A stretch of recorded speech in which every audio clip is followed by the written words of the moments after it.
اللہ تعالیٰ تمہیں اسی چیز سے آزماتا ہے جو تمہیں سب سے زیادہ عزیز ہوتی ہے۔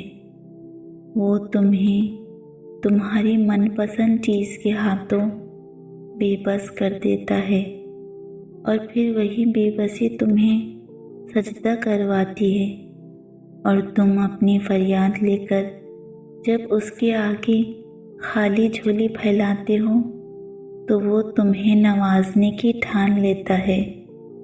ناممکن اللہ کے لیے کبھی بھی کچھ نہیں ہوتا، وہ ممکن تمہارے لیے بناتا ہے، اور پھر تم جب مانگنے کا تسلسل نہیں توڑتے ہو نا، تب وہ بھی تمہیں دینے کا وسیلہ بنا رہا ہوتا ہے۔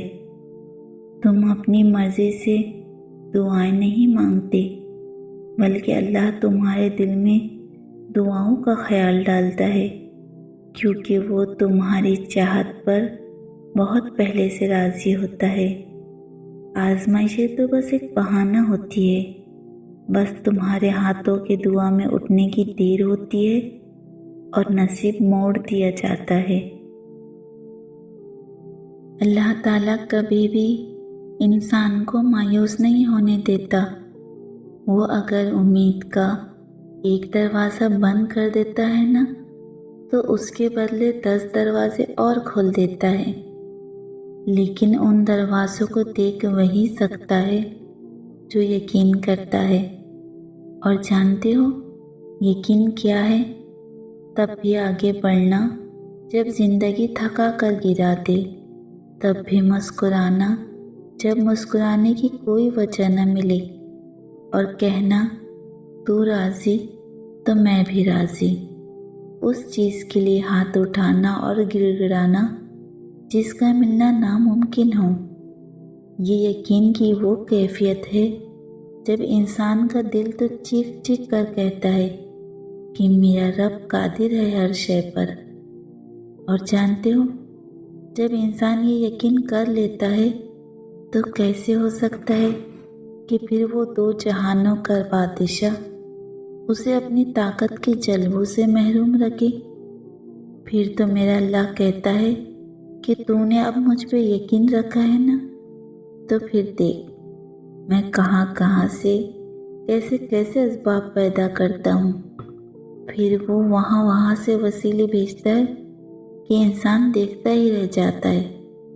بس پھر ہر محرومی سے وہ انسان کو آزاد کر دیتا ہے اور اپنی محبت کی قید میں رکھ لیتا ہے، اور جس کو وہ اپنی محبت کی قید میں رکھ لے اس کے مقدر کی تو کیا ہی بات ہے۔ جب وہ معجزے کرنے پہ آتا ہے نا، تو مجال ہے کسی چیز کی جو وہ رکاوٹ بنے؟ میرا رب تاک راتوں میں جلتا ہوا وہ چراغ ہے جس کے نور سے 2 جہاں چمکتے ہیں۔ اور تم جانتے ہو دعا اس چیز کو بھی تم تک کھینچ لاتی ہے جو تمہارے نصیب کا حصہ نہیں ہوتی۔ معجزے یقین کے دھاگے پر ٹکے ہوتے ہیں۔ سکون سے لے کر بے بسی تک کے سارے اختیارات صرف اللہ کے ہیں۔